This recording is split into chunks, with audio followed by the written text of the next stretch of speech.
Magandang araw mga ka-Womazing! Sa makabagong panahon kung saan ang agham at imahinasyon ay nagtatagpo, muling pinukaw ang buong mundo ng usapin tungkol sa mga hindi kilalang bagay sa himpapawid. Ang tinatawag na UFOs, UAPs at posibleng buhay sa labas ng ating planeta. Isang pambihirang pahayag ang nagmula sa pinuno ng isang makapangyarihang bansa. Isang anunsyo na ikinabigla ng marami at tiniyak ng marami. Noong February 19, 2026, si Donald Trump, ang Pangulo ng Estados Unidos, ay nagpahayag na kanyang iniutos sa Pentagon at iba pang ahensya ng gobyerno na simulan ang pagkilala at paglalabas ng mga government files na kaugnay ng UFOs, UAPs at posibleng extraterrestrial life.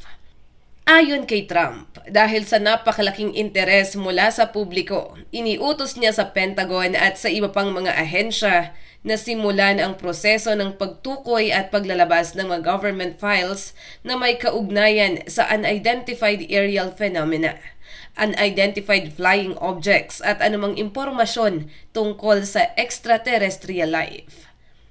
Ayon kay Trump, hindi niya sinasabing napatunayan niya na alien ang mga yon. Ang sabi niya lang, anuman ang nasa mga dokumentong yon ay dapat makita ng publiko.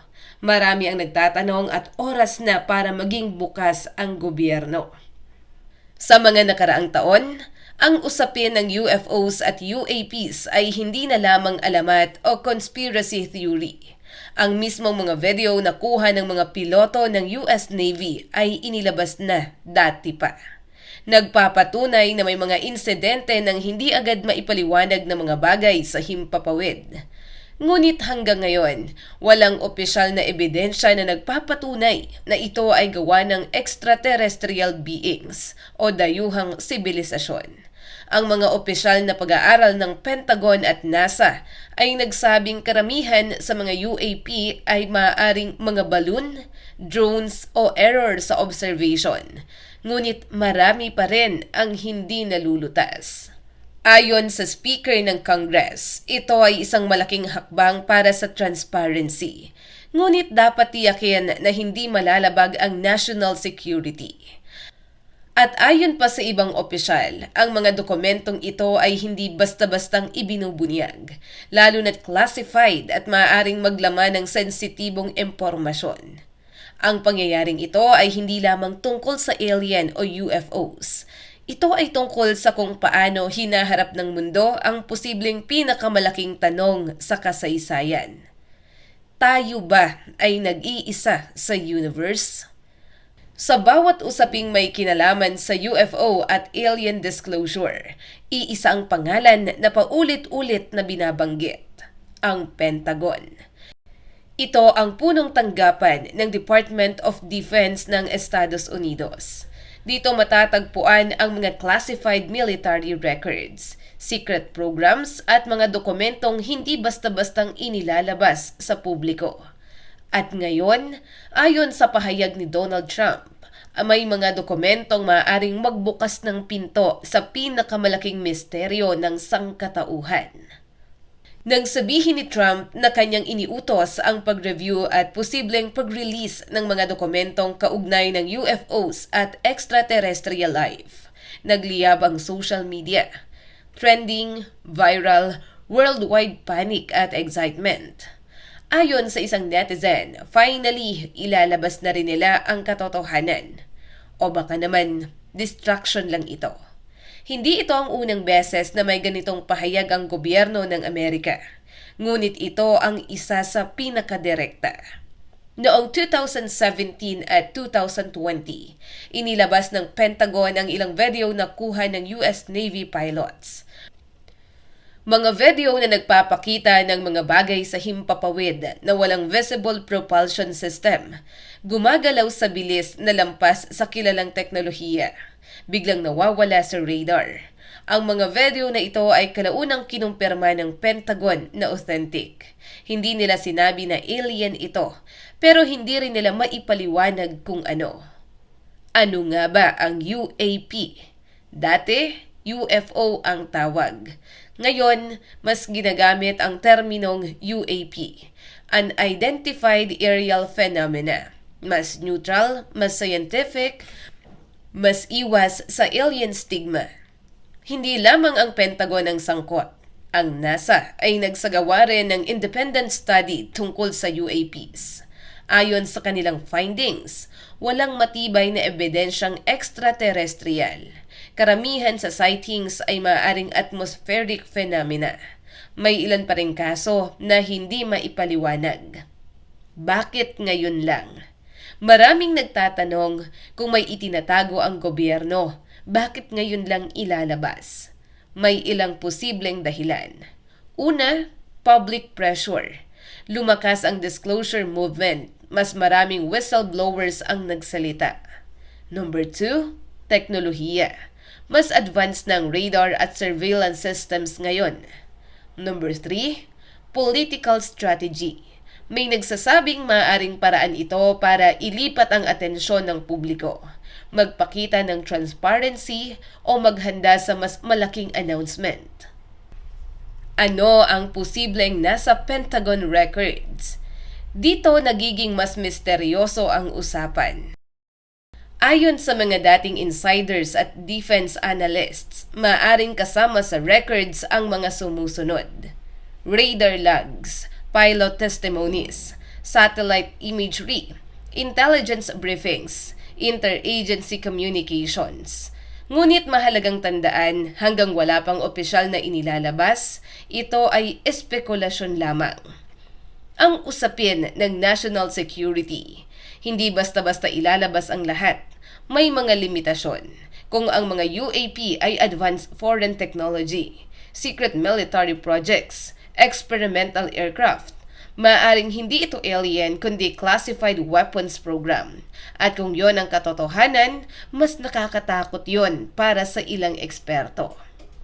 Hindi lamang ang Amerika ang may UFO reports. May mga dokumentadong kaso sa United Kingdom, Brazil, Japan at France. Maraming bansa ang nagsimulang mag-declassify ng ilang UFO files. Ang tanong, magiging domino effect ba ito? Isang dating intelligence officer ang nagsabing may non-human technology retrieval programs. Hindi niya direktang sinabi na alien, pero sinabi niyang hindi gawa ng tao. Ang ganitong mga pahayag ang lalong nagpapainit sa debate. Ayon sa mga scientists, maraming astronomer ang nagsasabing sa lawak ng universe, statistically, improbable na tayo lang ang may buhay. Ngunit, walang ebidensyang nagpapatunay na nakabisita na sila dito sa Earth. Ang posibilidad ng buhay sa ibang planeta ay sinusuportahan ng exoplanet discoveries, habitable zone research, water detection sa Mars at Europe. Pero ibang usapan ang bumisita sa Earth. Reality check. Hanggang sa oras na ito, walang opisyal na dokumentong nagsasabing confirmed alien spacecraft. Walang ebidensyang ipinakita ang Pentagon na extraterrestrial. Ang inutos ni Trump ay ang pag-review at pag-release ng files, hindi confirmation ng alien existence. Ang pinakamisteryosong lugar sa Amerika. Sa gitna ng disyerto ng Nevada, may isang lugar na matagal nang pinag-uusapan sa buong mundo, ang Area 51. Opisyal itong bahagi ng US Air Force facility sa Groom Lake. Hindi ito theme park, hindi ito tourist attraction. Sa loob ng maraming dekada, tinanggi ng gobyerno ang mismong pag-iral nito. Hanggang sa kalaunan ay inamin na ito ay tunay na military test site. Ngunit para sa marami, hindi lang ito test site. Ito raw ang sentro ng alien technology research. Ang Roswell Incident. Noong 1947, sa Roswell, New Mexico, isang insidente ang naganap na naging pundasyon ng modern UFO conspiracy. Isang military press release ang nagsabing nakarecover sila ng flying disc. Kinabukasan, binawi ito at sinabing weather balloon lamang. Hanggang ngayon, mainit pa rin ang debate tungkol sa Roswell. Marami ang naniniwalang may crushed alien craft na itinatago at dinala sa lihim na facility. Opisyal na paliwanag ng gobyerno, bahagi ito ng secret surveillance project noong Cold War. Sa paglipas ng panahon, may ilang taong nagsabing sila ay dating empleyado o contractor sa mga lihim na proyekto. Isa sa mga pinakasikat ay si Bob Lazar. Ayon sa kanyang kwento, noong 1989, nagtrabaho siya sa isang underground facility malapit sa Area 51. Nakakita raw siya ng non-human aircraft. Sinubukan nilang i-reverse engineer ang alien technology. Walang opisyal na ebidensyang nagpapatunay sa kanyang claims. Ngunit hanggang ngayon, may mga naniniwala sa kanya. Sa loob ng maraming taon, may mga grupo at aktivista na nananawagan ng full government disclosure. Isa sa mga pinakakilalang pangalan sa kilusang ito ay si Stephen M. Greer. Layunin nilang ilabas ang lahat ng classified UFO documents. Ibigay sa publiko ang buong katotohanan. Ipakita umano ang ebidensya ng extraterrestrial contact. Ngunit marami ring eksperto ang nagsasabing kulang sa scientific validation ang karamihan sa kanilang mga claim. Sa mga nakaraang taon, nagkaroon ng congressional hearing sa Estados Unidos tungkol sa UAP. Dito, kinilala ng US Department of Defense na may mga UAP encounters na hindi pa rin maipaliwanag. Wala pang ebidensya na extraterrestrial. Patuloy pa rin ang investigation. Ito ang unang pagkakataon na seryosong tinalakay sa Kongreso ang ganitong usapin. At ngayon, sa utos ni Donald Trump na i-review at posibleng ilabas ang mas maraming files, mas tumitindi ang interes ng publiko. Paano kung totoo? Isipin mo kung bukas ay may press conference, may dokumentong inilabas, may malinaw na larawan, may physical evidence. Ano ang mangyayari?